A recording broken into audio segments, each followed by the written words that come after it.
Welcome back. Now this, oil and natural gas, arguably the U.S.'s most important natural resource. President Trump's second term putting even more focus on unleashing American energy and dominance. Last week, I got an exclusive tour of the Permian Basin in Midland, Texas, the largest, most secure oil-producing region in the world. I spoke with top leaders in the oil-producing sector and took a look at operations and what's next for this region. Watch. The pipes are churning and the sand and water are flowing once again. It's a new day for America's epicenter of oil and gas production. The Permian Basin, the largest secure supply of oil in the world, currently accounting for 40% of U.S. oil production, expected to go to 70%, and currently at 15% of U.S. natural gas production, expected to go much higher. If you go back just 20 years ago, the U.S. was the third largest producer in the world. Saudi Arabia and Russia were larger. And at that time, if you combine Saudi Arabia's and Russia's oil and gas production, it was 3 times what the U.S. produced. Today, production in the U.S. of oil and gas is larger than Saudi Arabia and Russia combined. That's why the Permian Basin is so amazing. It's been producing for over 100 years and, left for dead 2 or 3 times. And here we are now, producing over 6 million barrels a day, which on its own would be the 3rd largest oil-producing country in the world. And all of that's within essentially a 150-mile radius of where we are today. New policies and executive orders from the Trump administration are enabling new business opportunities for America's oil producers, making America energy independent once again, amidst spiking new demand for natural gas to fire up AI data centers and oil to fuel a growing economy. The first thing, we're going to get energy way down. Drill, baby, drill. All right? Covering 86,000 miles and 52 counties across southeastern New Mexico and West Texas, the Permian Basin is made up of 3 subsidiary basins, the Delaware, the Midland, and Central Basins, with officials believing the U.S. has just scratched the surface of potential oil and gas here to be used at home and sold abroad. A major strategic asset for American energy and national security, while also a creator of new and high-paying jobs. I'm second-generation driller. I grew up around it. I was good at math and science, but I picked it because it was a challenge. Back then, not many women in the industry. Seemed like a great thing to go into for that. This is my happy place, being out in the field.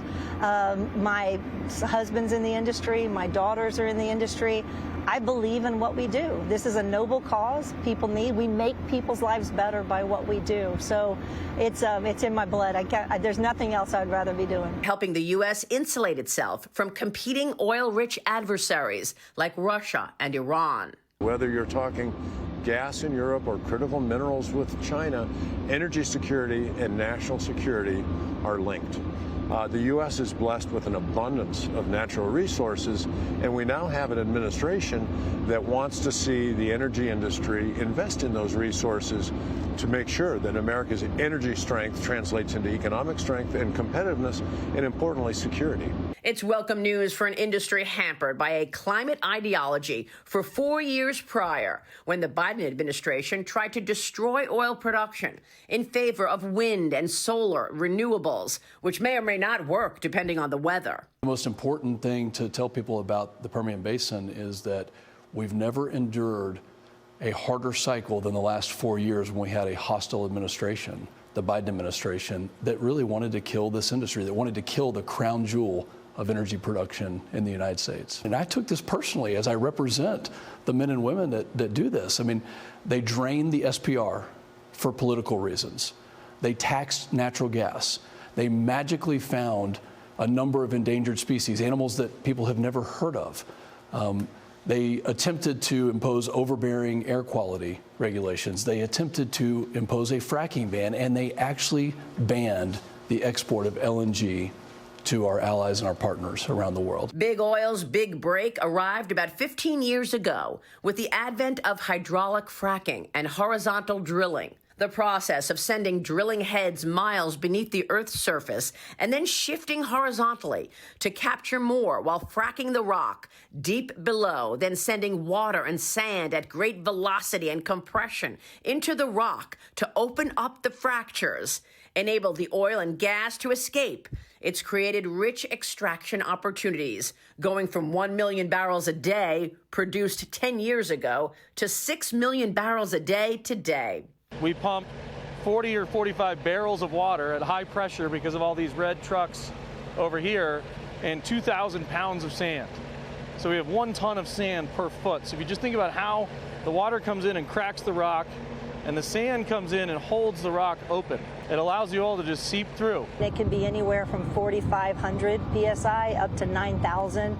So if you think about it, about 6,000 PSI can crush concrete. It's more than that we're pumping in these wells to crack that rock. But as a new administration is opening new paths toward profit growth, market forces are colliding with policy as oil prices have gone down amidst President Trump's efforts to rein in inflation, pressuring oil profits and raising questions over whether oil and gas producers will put a pause on new investments next year because of falling prices and lower profits. Can you give us a sense of what you would expect for 2026? Yeah, I think we see supply growing, particularly from the OPEC supplying countries, and demand growing steadily. But as this supply comes back, it's weighing on commodity markets, and so we're prepared for prices in 26 to be lower than they were in 25. As I said earlier, that's our business, but that's the current outlook.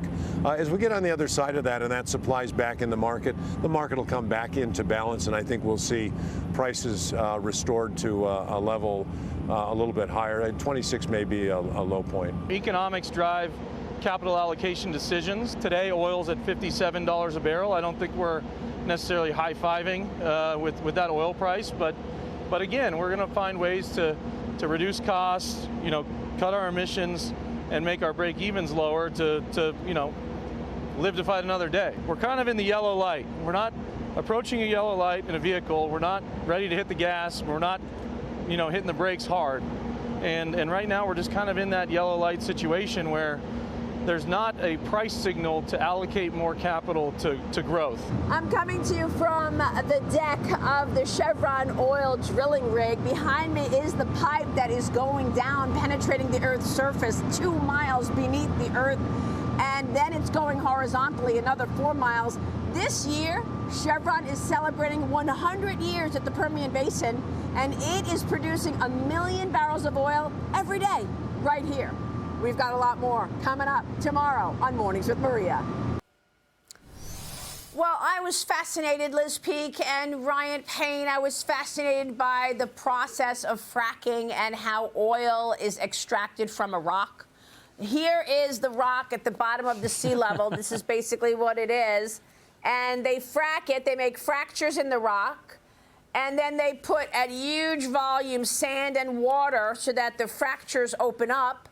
The sand holds the fractures up, and then oil comes out, Liz. Amazing. Yeah, it was a huge technological breakthrough several years ago, Maria. And if you remember, people had called for peak oil production in the United States. And indeed, oil production had been going down for many years before they discovered fracking and horizontal drilling. It was a huge revolution, and particularly for old fields like the Permian, which people basically thought were pretty much depleted. You do bring up an economic sort of issue, which is at $60 oil, $50 oil, a lot of our future production is not economic. My guess is oil prices aren't going to stay that low for very long. The real future in our industry in this country is Alaska, and we need higher prices to promote that. But you heard what Mike Wirth said just there, Ryan. He said he's expecting oil prices to be lower in 2026. If they're going to see lower prices, you've got to ask the question if, in fact, the CapEx stays flat for a year. Because they're not making, the band that oil companies want is 65 to 85. That's right. 65 to 85 is sort of like the sweet spot, but we dropped below 60 last week. And I think what you're going to see is, a lot of the wells will have to shut down, and it takes a long time for them to reboot. There's the old saying, lower prices solves lower prices. So I think at some point that is a problem. But in the meantime, I think this whole oil story has been huge because, oil's down like 16% this year. That's been extremely disinflationary So when you think about Trump's economic policies, that's been a tremendous offset for any sort of tariff inflation we may have had. We really haven't had. And if you look at like the 10-year Treasury, it's almost under 4%. Like think about mortgage rates. They're at 7% at the beginning of the year, at 6.3% now. That's extremely stimulative for the U.S. economy. It's been a real boon. So I think unleashing all this energy potential has been a huge offset for any inflationary pressure we may have seen this year. So that's been huge. We'll take a break.